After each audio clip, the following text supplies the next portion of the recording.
Are you making one of these common mistakes that hold beginner voice actors back? I see these all the time, and trust me, I've been there too. But don't worry, I'm going to show you exactly how to fix them so you can level up your voiceover game fast.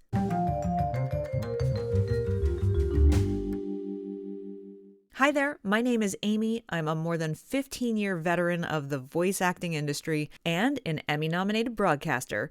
And I've created this channel to help voice actors and speaking professionals unlock their performance potential with no fluff, no hype, no fear, no intimidation tactics. So today we're covering 5 of the biggest mistakes I see new voice actors make. And more importantly, we're going to talk about how to fix them. So if you're just getting started, avoiding these are going to put you way ahead of the game. Mistake number 1, getting right into it, is poor mic technique. Your microphone is your best friend, or it can be your worst enemy, depending on how you use it. A lot of beginners don't realize that poor mic technique can really ruin a great performance.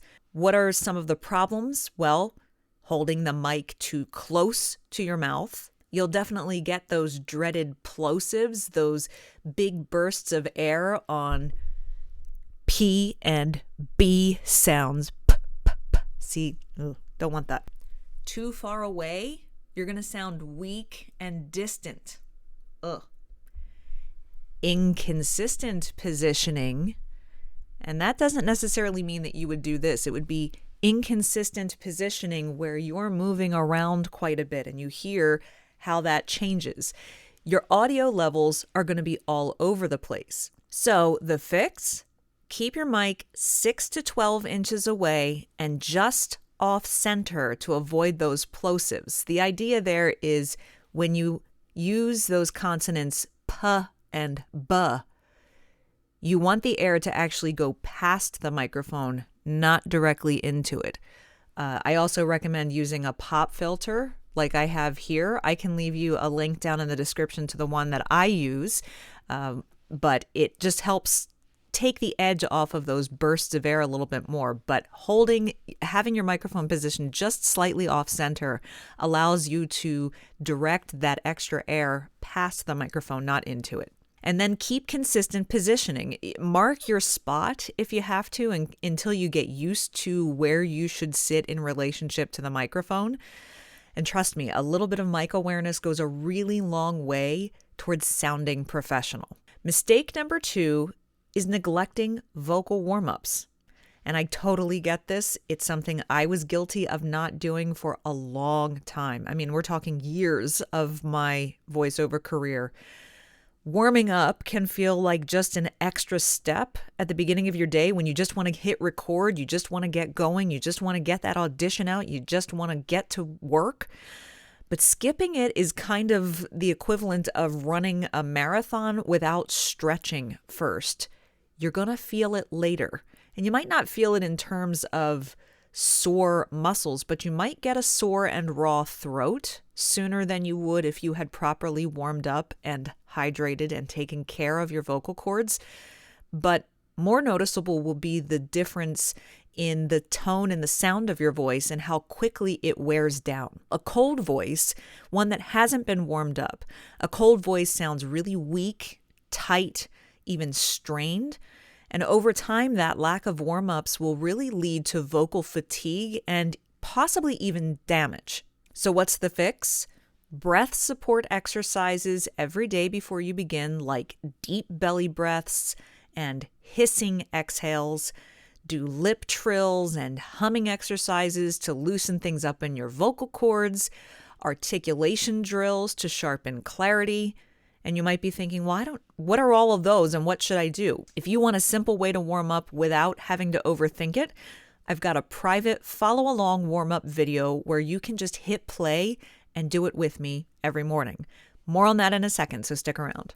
Now, mistake number 3 I see with new and beginning voice actors is either overacting or underacting. Acting in voiceover isn't about sounding dramatic. This is not theater. It's about sounding real. And one of the biggest struggles for beginners is hitting the right balance between overacting and underacting so that you sound very believable and relatable. If you sound robotic or flat, that's underacting, where you're just reading words. Going way over the top, that's overacting and it sounds really unnatural. So the fix is picture one specific person you're talking to.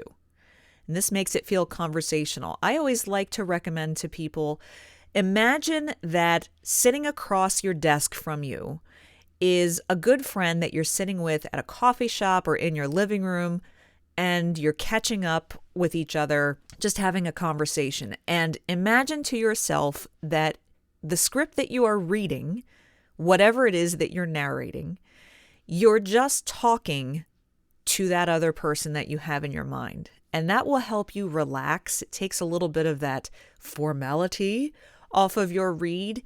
If you're picturing that person in your mind and you're thinking, I'm just talking to this one person, not a whole room full of people or hundreds of people, and it keeps it a little more relatable. Also, record multiple takes with different levels of energy to compare them in post afterwards, and you'll find that maybe the one that you thought was a little too overacted or underacted is actually the one that strikes the right tone. Make sure you're matching the tone of the script. Recording an audiobook and recording a television commercial require completely different types of audio delivery and vocal delivery. So a good rule of thumb is if you're trying too hard, scale it back a little bit. And if you're feeling really stiff, just loosen up. Sometimes that even requires just getting up from your desk, walking around, taking some deep breaths, shaking things out, sitting down and just relaxing and trying it again. Mistake number 4 for voice actors when they're starting out is not treating it like a business. Okay, here is the hard truth. We know, I've said it before, this channel is for some real talk with no fluff, no fear, but it also requires a little bit of tough love. Voiceover is a ton of fun, but it's also a business. And a lot of beginners wait for the work to come to them instead of going after it themselves. So they don't get a demo put together. They don't build a website for themselves. They do no marketing, and all of that equals no work. Relying on a single platform or expecting clients to just find you is going to be a problem. So the fix is create a very simple starter demo that showcases your range. There are plenty of resources on even YouTube on the guidance on how to do that until you have earned enough money to have a professional produce a demo for you. You also want to be sure that you're networking and marketing yourself. You're going to email potential clients. That means you have to do some research. You're going to join casting sites and start to build an online presence. You want to think long-term. So even part-time voiceover work requires strategy. I mean, I started out as a part-timer for years before I was able to move to full-time voice acting, but I had to treat my part-time voiceover business like a business and go find the work in order to build that client portfolio so that I could grow my freelance business enough that I could go full-time. So the sooner you approach it like a real business, the sooner you're going to start seeing some pretty real results. I always say what you put into it is what you're going to get out of it. If you try to put your freelance voiceover business on autopilot, it's not going to have probably the results that you're hoping for. But if you put in the time, the effort, the investment of learning and constantly improving, and you market yourself and you go try to find the work, it will eventually come. Finally, mistake number 5 is fear of putting yourself out there. Imposter syndrome is a real thing in a lot of industries, and voiceover is no different. And this might be kind of one of the biggest mistakes of all, is waiting until you feel 100% ready before you take action. Okay, newsflash, no one ever feels 100% ready. I didn't feel 100% ready when I started auditioning. And truth be told, it took months and months of me auditioning before I ever got my first paid gig. If you have a fear of rejection, that's going to keep you from auditioning. And if you don't audition, you're not going to find voiceover work. So that self-doubt stops you from improving and stops you from putting yourself out there. So honestly, just start before you feel ready.